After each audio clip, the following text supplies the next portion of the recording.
بچه‌ها حالتون چطوره؟ من اومدم با یه آموزش دیگه ولی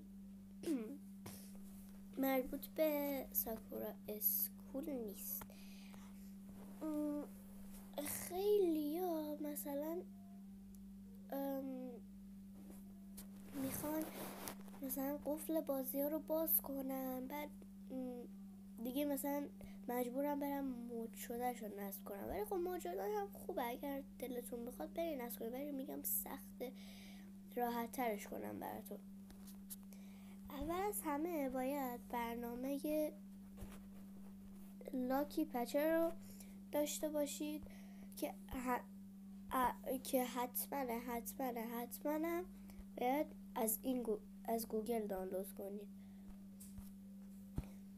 خب میریم توی بازی که میریم توی لاکی پچر. هر وقت نصب کردید میریم توی لاکی پچر و همون برنامه‌ای که میخوایم رو میزنیم و میزنیم لیست پچ ها. اینجا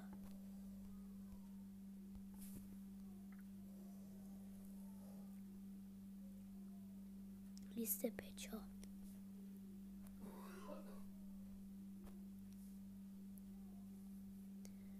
و بعد ساختن فایل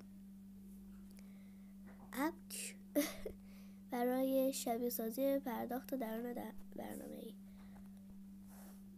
میزنیم و تیک بالا رو میزنیم.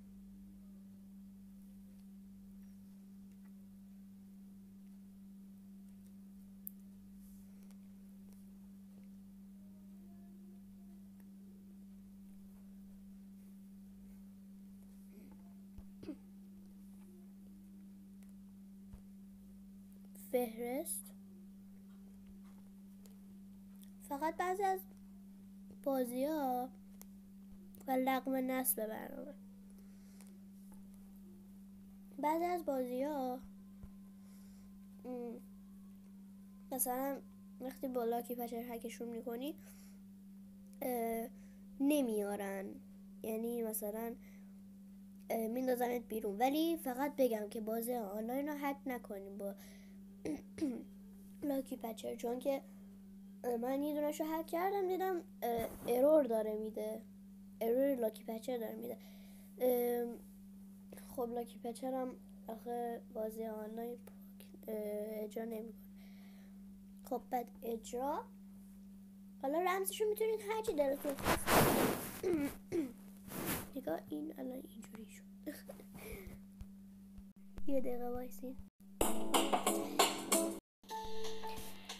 خب من اون یکی نشد، اون یکی قبلا شد ولی قبلا که